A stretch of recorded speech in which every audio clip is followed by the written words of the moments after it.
Hey everybody, this is Rich Carey from richonmoney.com, and today I'm talking to you about appreciation, or what I like to call the appreciation myth. Let me start off first by just talking again about who I am, Rich Carey, richonmoney.com. I'm a blogger, now a video guy, who loves to talk about real estate and investing and how it can make you have the ability to retire early, maybe retire from the military for real after 20 years, or be financially independent before you even hit that 20-year point. That's what I'm all about.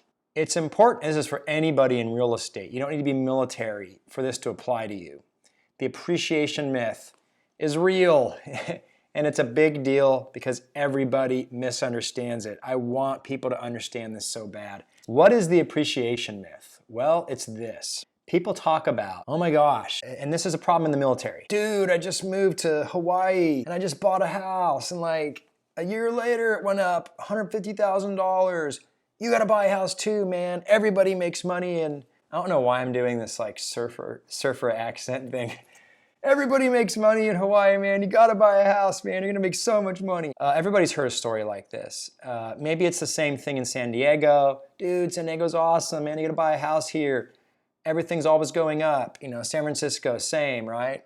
You're in DC, man, just buy a house in DC. The rents here are awesome, and you have awesome tenants when you leave. No, this is the appreciation myth, right? And everybody has this.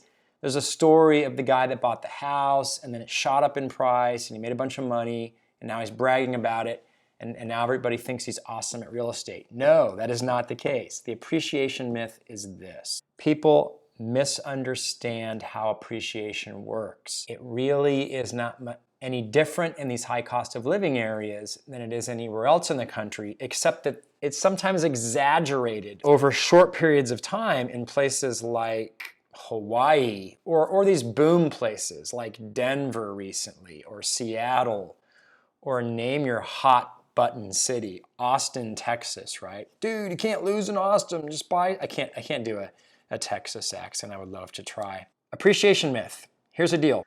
I'll illustrate it with two stories. One is my own house, and one is a friend, Doug Nordman, who owns two houses in Hawaii over the last 30 years. I bought a house in Washington, D.C. in 2003 for $280,000. Okay, we're going to talk numbers here. This is real estate porn. $280,000 I bought it for in 2003.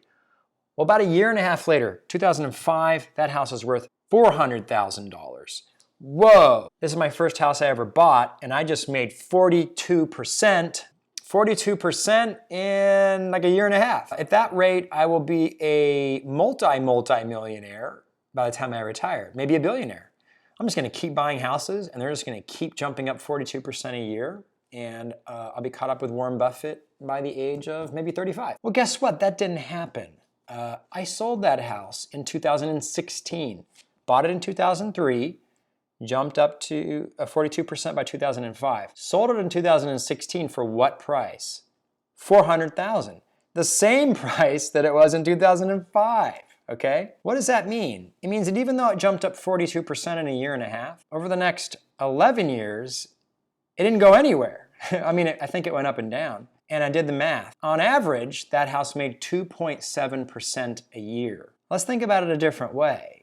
What did the S&P 500 do from 2003 to 2016?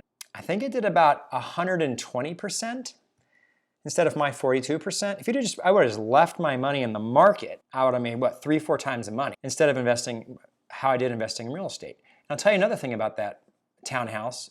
It didn't make much money as a rental property. That's the first example of the appreciation myth. Don't chase appreciation. It's kind of like betting that stocks are gonna skyrocket. Like, I'm gonna buy Apple because my buddy told me it's gonna take off, or I'm watching Kramer, or I'm listening to Mad Money, right? Or I read the Wall Street Journal, so I know what the market's gonna do. No, okay? Appreciation it's a guessing game. It might keep going up and it might not. And it happens in these spurts, and you don't know how long these spurts are gonna last. It's kind of gross, I shouldn't say that. Then it can flatten out, and it can even dip. Although it does go up slowly over time, just like the stock market does. One more example, and that is my friend Doug Nordman, who is retired 04. And I think he's been retired for like 18 years. And he owns 2 houses in Hawaii. He surfs there and he has this blog that's amazing. But he owns 2 houses in Hawaii and he's owned them for almost 30 years. And we did the math on his houses. And if you look on my website and read my appreciation myth post, you can read a lot more about this. You can see his words about this, but he did the math on his 2 houses, and in the end of the day, long story short, long video short, even though there are years that, Hawaii will see 15 or 20% appreciation, over the long run, on average, his properties have seen 3 to 4% a year appreciation. That's 2 separate properties spread out over 30 years. It is not this wild boom, you're going to be rich because you bought in Hawaii. In fact, you could become very poor because you bought it in Hawaii. The houses are way too expensive. You're not going to be able to rent them out. And by the time you leave, you might have trouble unloading it. So I highly not recommend doing that. High cost of living versus low cost of living areas. Now there's something for a video for another day. There you have it, the appreciation myth. Don't fall for it. What should you do then? Well, if you buy somewhere and you get appreciation, then take it and be happy with it and brag about it, okay? Brag about it to your wife and your friends and all the girls at the bar and all the guys at the bar, I guess. Brag about it, but know in your heart that it wasn't really you being awesome. It was just luck. I invest for cash flow. Cash flow will happen regardless of whether or not you get appreciation or not. You can pretty much know before you buy a house how much that house will make in cash flow by doing the math, by doing the work. If you get a good enough deal on the house and you're able to finance the house the right way, you're able to keep your expenses down, keep tenants in there, cash flow is the way you make money, not appreciation. Did you like this? Was it helpful? Do you agree? Comments. Like and subscribe. Rich on Money, out.